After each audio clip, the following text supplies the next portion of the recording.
Hello, I'm Theresa with Open Food Network Canada and Garden Party Flower Farm.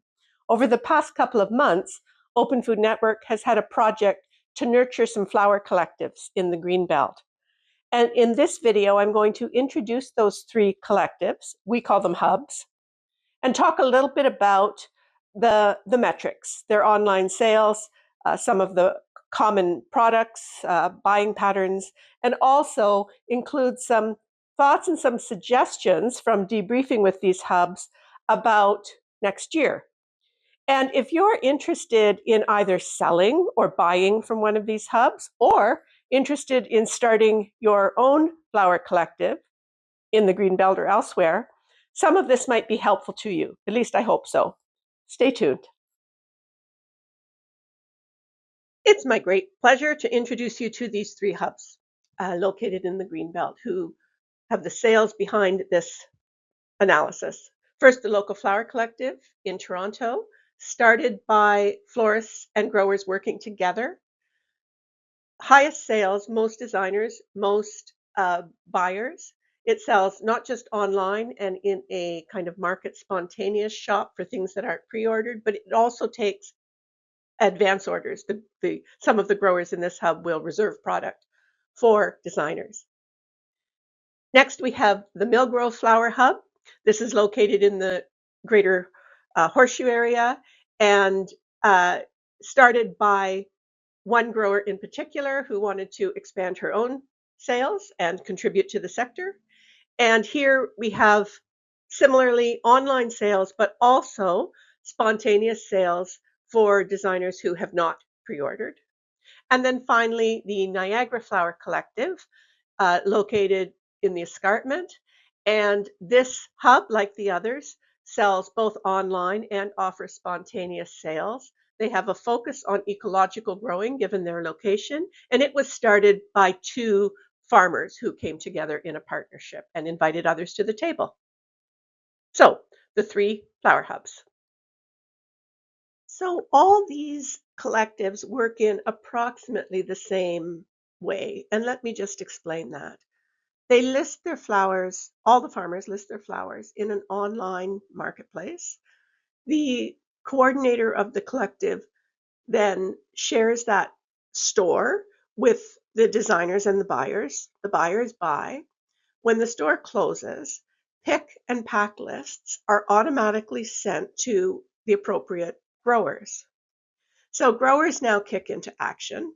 They harvest the flowers they need to fill the orders, and they organize their orders by buckets and deliver them to wherever the hub is operating. The hub staff then, and I say staff, but it's usually volunteers, organize all of the flowers coming in from all the growers into areas for each designer so that it's now easy for the designer to come to the collective and pick up their order, everything in one spot, and stick it in their car and drive it back to their studio. So it becomes a one-stop shop for designers and florists and a one-stop drop for area growers. Before we dive in too far, I want to spend a minute to highlight the diversity across these hubs. These hubs are located in areas with very different populations, different demographics, different numbers of buyers, different numbers of producers, etc. And because of that, the averages mask a lot of diversity. I call this the pantyhose myth. If you wore pantyhose, and if you didn't, okay, I date myself, you know that one size fits all was not true because no one is average. In fact, one size fits no one. And that is the case here with the averages. The averages really don't fit any situation.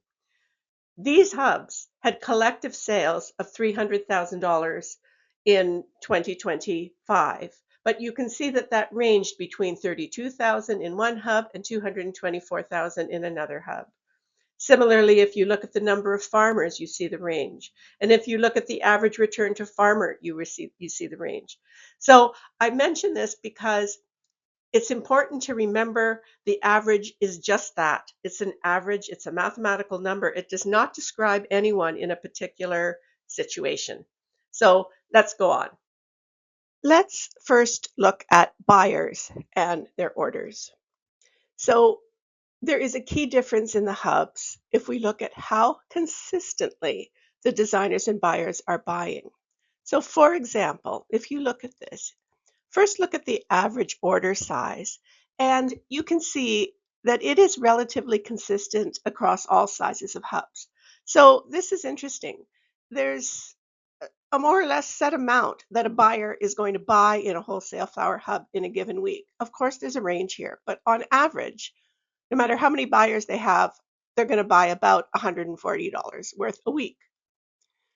Now the hubs differ in terms of the number of buyers. And of course, that's the case because of the demographics, as I've said. But in fact, you'll see that the hubs in smaller cities, Millgrove, Niagara, actually have a high proportionate number of buyers if you consider them next to Toronto with its demographics. So there's lots of buyers in the hubs with the lower sales. The number of orders are of course lower, but let's unpack that a bit. Because if we look at the consistency of buyers, so for example, the number and percentage of buyers who purchase at least bi-weekly, so at least every second week all season, we can see that that's where there's sales opportunity. Because in the Toronto hub, almost a third of the buyers are coming every second week to make that average order size purchase. But in the other hubs, there's a smaller percentage. Now, this could also be demographics. It could be that the buyers in smaller cities are buying for different purposes and they don't have that many events and weddings to support bi-weekly buying. But it does suggest a key to success with hubs generally. If a hub can find more consistent purchases, in other words, not simply more buyers, but deepening the number of purchases that the current buyers are making, then indeed their sales will go up quite consistently. And I'm going to show you a pattern of this in a minute. So here you can see what I mean by consistent purchasing. The hub on the left, this is sales weekly charts. I've removed the sales dollars because it's irrelevant. We're really looking at the pattern here. The hub on the left, the sales ramp up very quickly near the beginning of the season. They stay high, they vary a bit, but they stay high, and then they drop very quickly, basically when frost comes. You can see the hub on the right, though, same number of weeks. You have this up and down variation. They never move up and stay up. And this is what I mean by consistent buying. Consistent buying in a hub, yes, it relates to product mix because buyers have to find what they want to buy, but it also relates to how consistently the buyers in the hub are purchasing. And the takeaway for this is a hub doesn't necessarily have to find more buyers. They need to figure out why buyers are not purchasing frequently enough in the hubs and do some problem solving around that. We have posted a spreadsheet that goes through all of the products, their sales, their prices, price ranges, etc. So you can look at specific products in detail if you like. What I've done though is I've pulled out some highlights. And I have pulled out the top 10 selling products in each hub. Top 10 selling meaning these are the top products contributing to the hub's sales. So what is very interesting is just as we saw that order size was relatively consistent, so do we see that top products are relatively consistent. They change a bit in their order, but Cosmos, Dahlia, Zinnia, Lisianthus, if you had to name four, would be the top four products in these hubs. And when I look at all hubs combined, all sales combined, top five products account for over 30% of the sales in all hubs. So they're important products. They're products that, for one thing, have a very long season, 5-6 weeks. And so there's kind of time to make those volume of sales. But they're also the most popular flowers with designers. And to me, there are changes here as well. There are differences. So, other things that are in this list are very indicative of what's popular with designers right now. So, one strategy for any of the hubs is to look at what's in the top 10 of the other hubs and see what you don't have and try to add that to your product list. So, if I look at this and I don't have, foliage branches in my top, for example, I recognize that that is a product designers want. So maybe I find a farmer who can add that, or I encourage the growers in my hub to grow that for etc. So there are some products like this here. Grasses would be one. It's in the top, but everyone doesn't have it in their top. Foliage branches, as I mentioned. Um, Even tulips, as I mentioned, they're not in everybody's top, but they're in some tops. And Ammi, sweet pea, celosia, eucalyptus, these are also ones that are not consistent across all hubs and could be. So a tip if you want to increase sales, to some extent, your offering is going to drive that. So this broader list shows you the products that are of most interest to designers and florists. Before we dive in, a couple of caveats about this data set and how the data was cleaned. First of all, if I couldn't tell the number of stems that you were selling in a bunch or in a bucket, it was deleted from the data set because I needed to know that. Secondly, all the varieties of a given flower are combined and averaged together. So the more highly sought after varieties of cosmos, like apricota, are averaged with sensation mix. All the dahlia varieties are averaged, no matter what they were, for example. So this makes a big difference and explains some of the ranges because variety matters a lot, and you can tell that by knowing which varieties designers are buying. Secondly, bulk sales are averaged in. So the price per stem for a bunch is going to be higher than the price per stem if you're buying 50 in a bucket. And that is averaged together, but you can tell when you look at the range that there's a bulk price there at the lower end of the range. Also, sometimes the same flower is really like a different product when it's harvested at different stages. And I'm thinking here about something like snapdragons, foxgloves, campanula, where the first cut is quite a strong stem, tall stem, and by the time you get to the third cut, it might still have lovely color, but it's not worth the same price that the first cut stem was. So there's nothing in this average price for those products that tells you if this was a first or second or third cut. So again, you look to the range to explain that. Not all pre-orders are included in here because sometimes pre-orders were taken outside of the OFN platform, and the same with spontaneous market sales. If they were taken on the OFN platform, the sales are in here, but if they were taken outside of here, they're not. And I also just want to mention that I did not include December sales here. So I pulled this data at the end of November. So keep these things in mind as you look through the data set. These are just some examples of the kind of data you'll find in the spreadsheet. You'll be able to see the number of stems that's sold for each product category. So you can see that for those products that were in the top, um, more dahlias sold, like almost twice as many dahlias sold as lisianthus, for example. And what you want to consider is the year in question because this was an exceptional year for dahlias because we had such a long fall period. Usually they get terminated by a frost before they did this year. So, if you manage to protect your dahlias from frost in the future, you can sell lots of stems, it seems. We're in a dahlia moment. And you'll also see the prices per stem. You can download the data set and search it. I searched by highest prices per stem to see what they were, and it was the stem in a mixed bucket. But also you can see some of the others. The highest price isn't necessarily relevant if it's a flower that we didn't sell very much of, like marigolds, for example.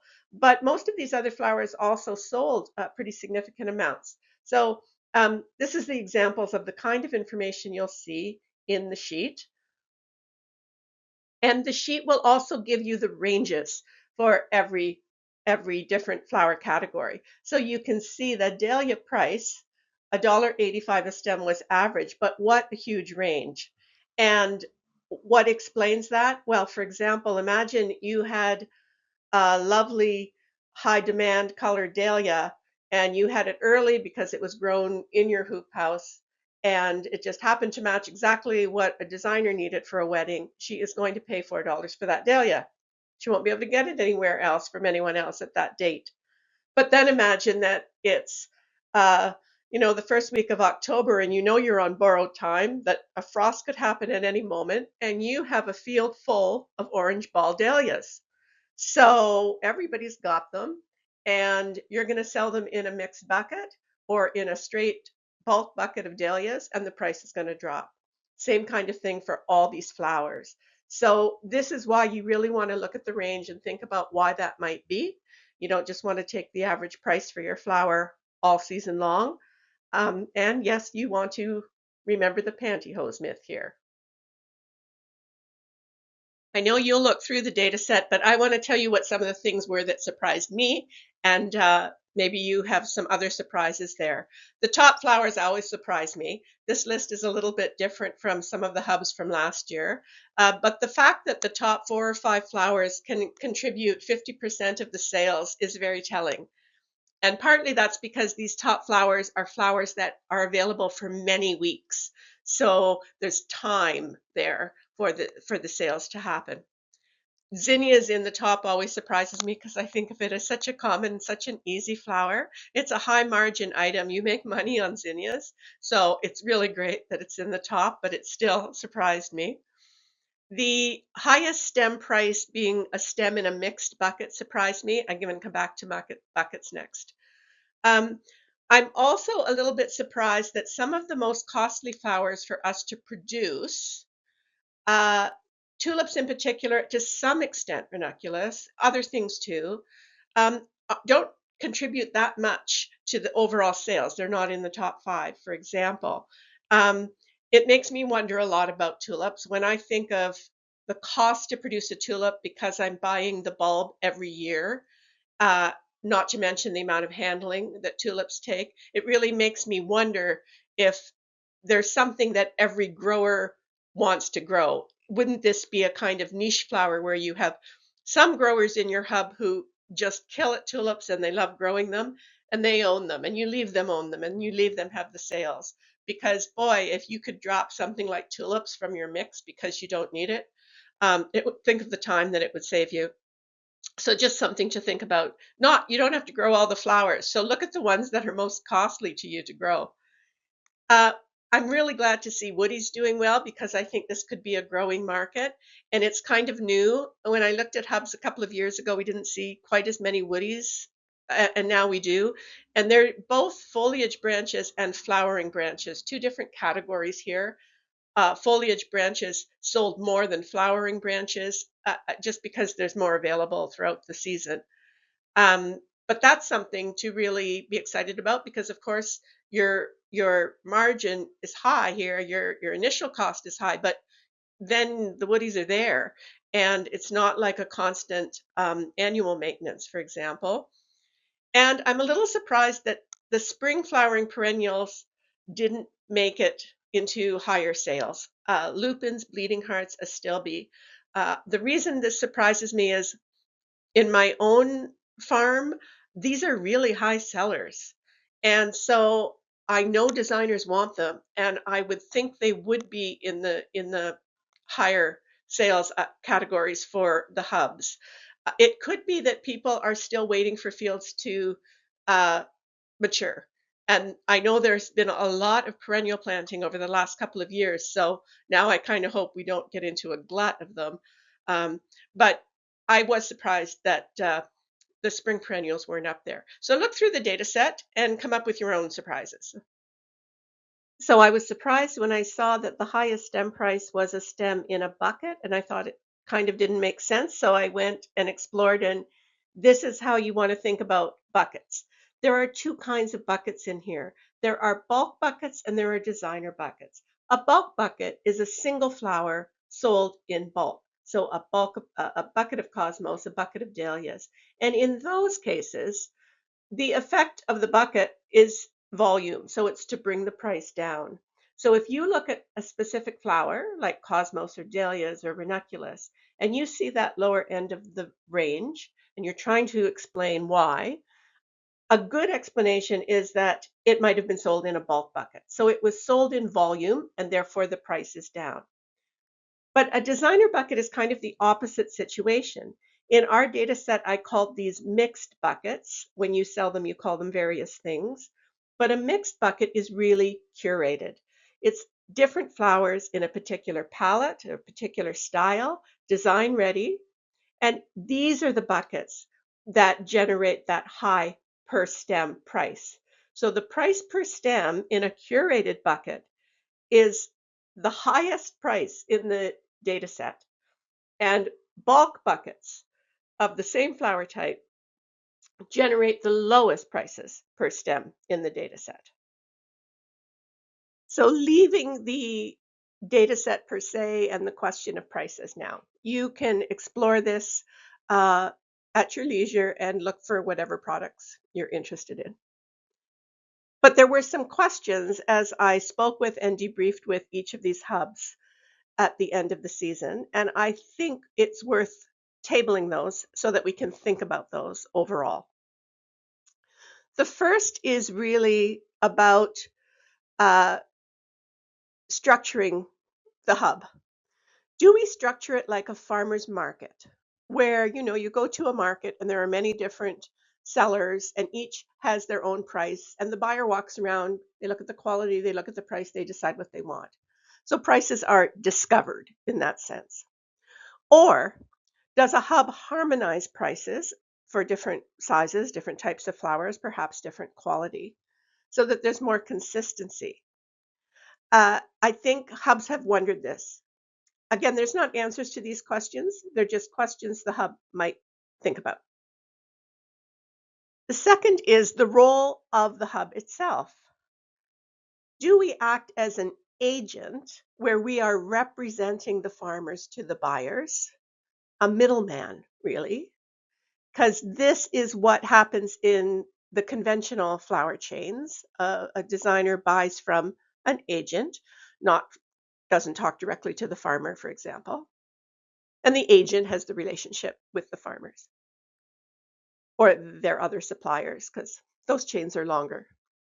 Or do we encourage this direct buyer-seller relationships? Hubs do different things here. There isn't a right or a wrong, but it is a discussion point between the growers and the hub manager around the way this should be. It's much more work for a hub to be an agent. It's much more time consuming. All your questions, all the concerns of all the buyers are coming to you, and you need to relay to the buyers and get to the sellers and get information from the sellers and relay it to the buyers. So it's a lot more work, but it's closer to how conventional chains operate. So does your hub really want to be quite different from a conventional chain? I kind of think so. But this is a question for hubs to mull over. And then there's the question of quality, and this comes up over and again. Do we leave quality decisions to each individual grower, or do we develop quality guidelines?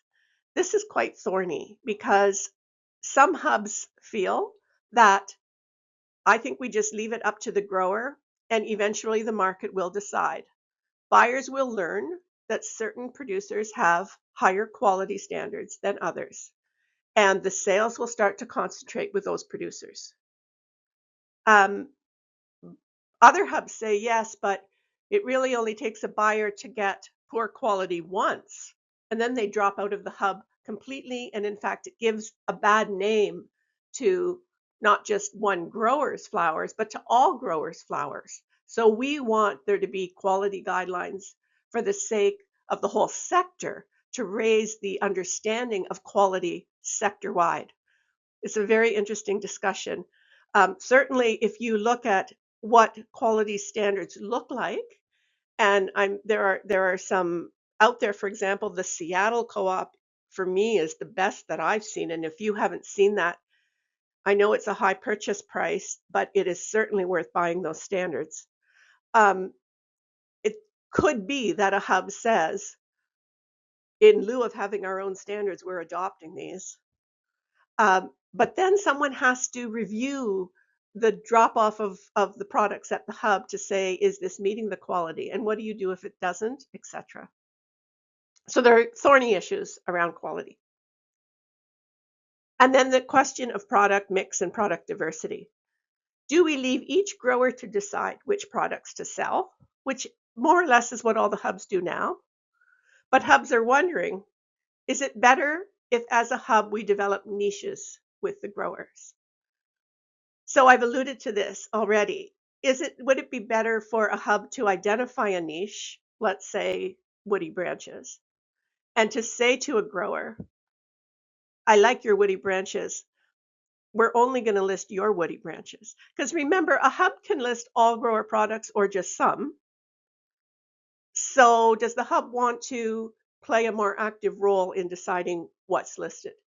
I think most hubs, certainly when they're looking at taking on new growers, are thinking in this direction because there's such a dominance of the common annuals in the hub mix now, and we've seen that in the data set. Hubs might be saying to new growers, really, we're only opening to additional growers if you're selling one of these things, i.e. the things we don't have. But we're not taking on new growers whose dominant product mix is the annuals because we have lots of those. So that is happening in a go forward way anyway, I think, as hubs decide who to accept as new growers. But it could be that it also happens with existing growers, where growers begin to identify for themselves a niche they want to be in, and that suits the hub. So I'm going to frame for you three what I call wicked problems. Wicked problems are things where we keep trying to look for win-win solutions, but it's really hard to see a win-win solution. It seems that often with a wicked problem, someone is a loser. And there's three that I see. There's probably more. But this is intended to guide your hub's discussion a little bit. The first is the question of product diversity, and we've come around this several ways in this presentation. We know diversity brings in buyers, it brings in season-long purchases, it contributes to that consistent buying that's so important. And the other thing worth mentioning here is growers themselves are buyers, and so it does help growers because often there are small growers who don't grow everything, and yet they do their own do-it-yourself buckets or weddings and events or market sales. And so they're looking to buy product that they don't have. So diversity helps growers in this way as well. And some growers want to be niche focused. So these are characteristics of the diversity that are very positive. On the other hand, sometimes these diverse stems, the stems that contribute to diversity, don't pay as much. We've talked here about ranunculus and tulips, and there are probably other examples too. It's expensive, it's hard to grow. They're not top volume sellers. So if you're a grower that is selling on volume, there's not a lot of push for you to grow these kinds of stems. And they're more challenging, they have a lower margin. So you need these tulips, ranunculus in the hub, absolutely. Buyers expect them, they want to see them there. They may not be returning that much money to the grower though, so which growers are going to grow them? So this is a bit of a wicked problem. Another wicked problem is that we have differently sized and differently experienced growers in the hubs. This has come up repeatedly in discussions with hubs. And I've contrasted two types of flower farmers here. And of course, it's really a continuum, right? It's not discrete categories, really. But on one hand, we have what we could call a side hustle farm. This is a farmer who is not trying to earn their livelihood from selling flowers. They probably grow a fair small acreage of flowers, mostly self-labor, so their labor costs are low. And of course, labor costs generally for a large flower farm are a big part of their overall costs. They probably sell in multiple channels, and this is important. They can't earn enough money selling just wholesale because they're not that big. So they likely sell in farmers markets and direct retail where their prices are higher as well. They probably sell things by the bunch. They're not selling that much in bulk.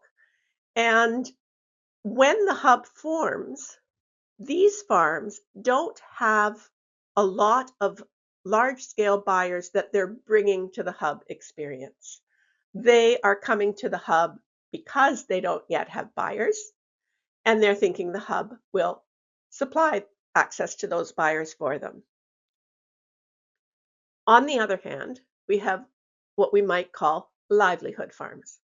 So these are farms with a significant acreage in cut flowers. They likely have employees, and so their costs of production are higher. And they could be focusing to a much greater degree on volume sales because they grow volume. They are less concerned with the per stem price than the volume because that's how they need to think. They need to think about volume and they need to move volume every week. And when a hub forms, they already have large designers and florist buyers associated with them. People are already buying from them. And so they bring those buyers to the hub. So the tension is this: a larger scale farm like this could actually see their sales decline when the hub starts because they were selling to the same buyers before the hub. And now they have introduced their buyers to new growers. And so their sales have diluted. So in a way, there is nothing really for a farm like this to start a hub because their sales could decline. They're banking on there being more buyers and they're banking on there being a more diverse experience for buyers at the hub so that they don't have to grow everything anymore. They can focus on some things and the buyers, new buyers, will come to the hub because of the diversity. But the side hustle farm is different because they already only have modest sales to these particular kinds of buyers. So when they join a hub, they are expecting to get introduced to buyers, and they will get introduced to buyers they didn't know before, and their sales will increase. So you can see how this is a tension in the hub. There's a bit of a wicked problem about buyers, and let me describe that. As we've already said, consistency in buying is important. So if we talk about our regular buyers, these are buyers who have a strong reputation for floral design for weddings and events right now, and they need flowers every week because they have people booking with them every week. The success of their business depends on your business, and the success of your business depends on their business.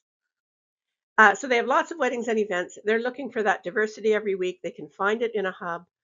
They're the ones who want to reserve orders. If your hub wants these buyers, that's something to think about. They understand local and they understand quality.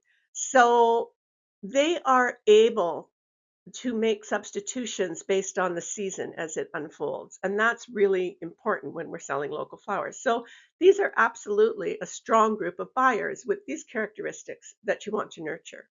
There's another group of buyers. These are casual buyers.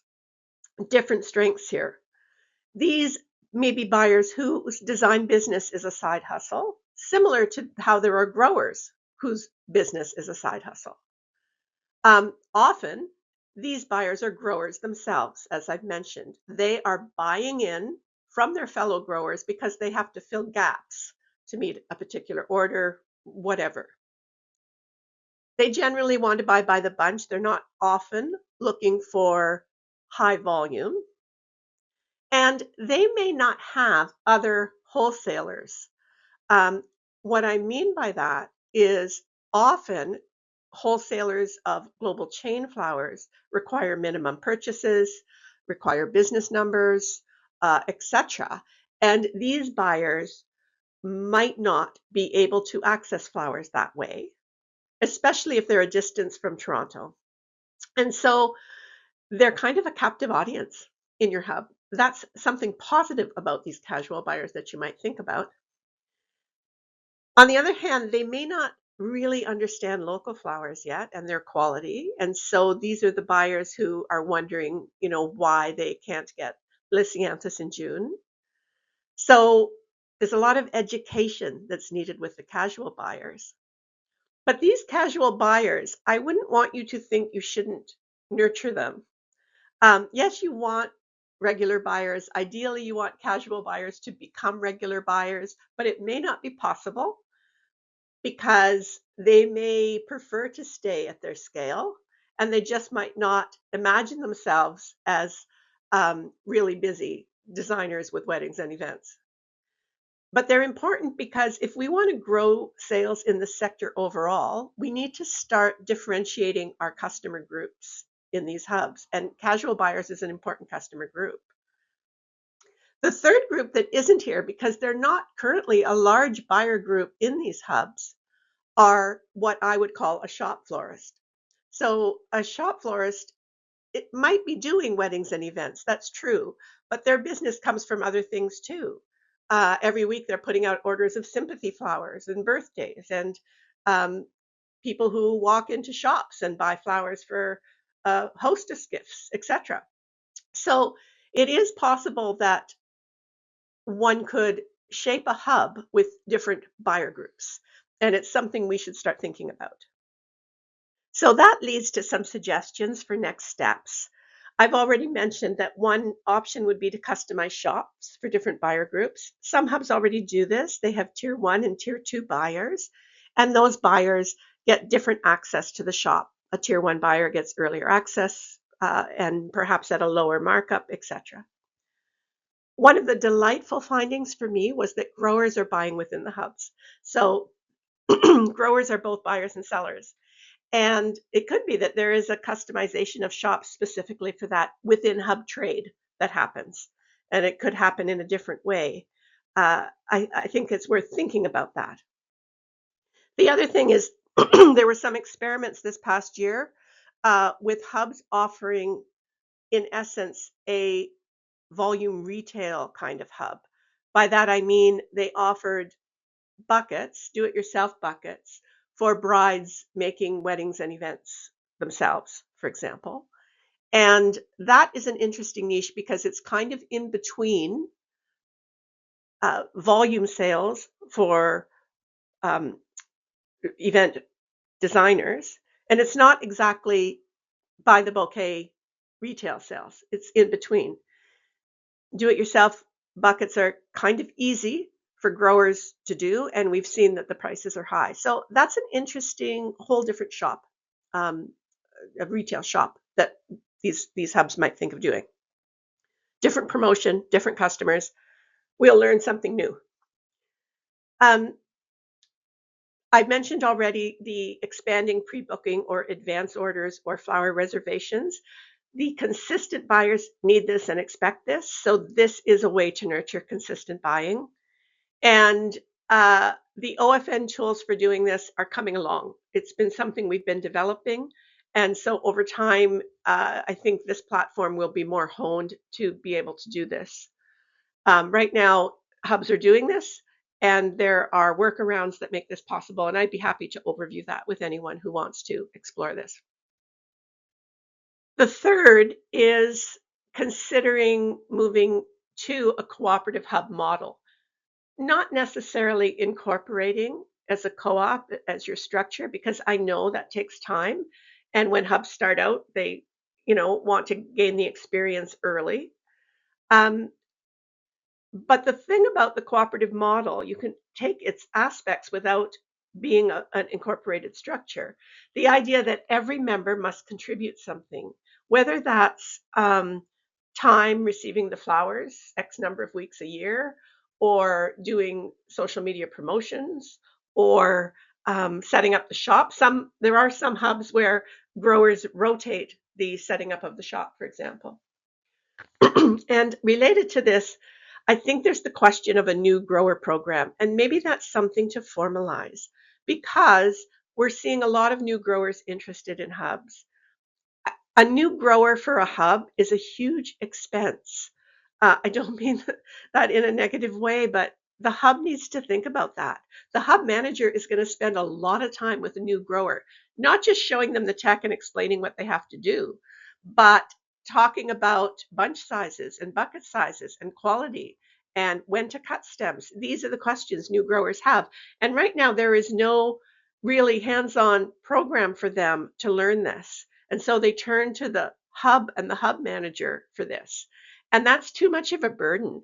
If we burn out our hub managers, we don't have anything. So I think there could be a new grower program that new growers, if they're serious about selling in flower hubs, they pay for this program. And if people are interested in that, I think it'd be something we could explore collectively. And the final thing really to talk about uh, is this difference between sales within and between the hubs. And I want to come back to this. Within the hub, I mean the designers and the growers who are buying products of that particular hub in a given week.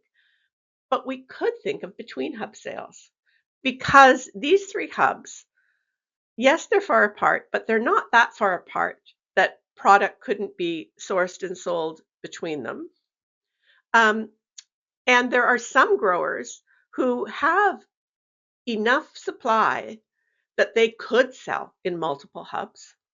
Perhaps there are growers who could be niche growers for multiple hubs. You know that perennials are dear to my heart. If I were a grower in one of these hubs, maybe I would like that. I would be the niche grower of perennials for all the hubs, for example.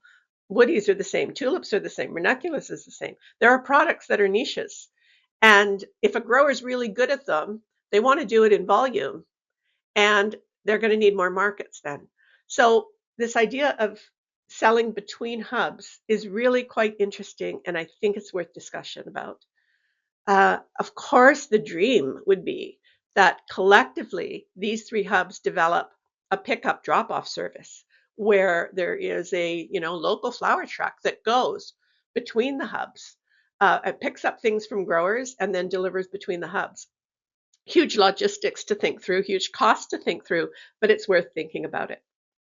The final thing I just want to say that it seems like enlisting new growers is way easier than enlisting new and consistent buyers.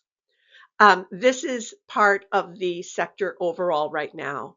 There are dozens, actually, literally, there are hundreds of new growers and more starting flower farms every single year, and they all want to sell to designers. So what this means is we have access to way more product than we have listed buyers for. So hubs really need to start marketing more, and that is so expensive and so time consuming. It would be nice to see hubs collaborating on marketing. And again, all of these are things that I would be happy to assist with if we move forward. So thanks for watching. I hope you did find this useful. I've listed some other resources that are also related to starting flower hubs and selling wholesale across Canada. So please have a look at those. And thanks again.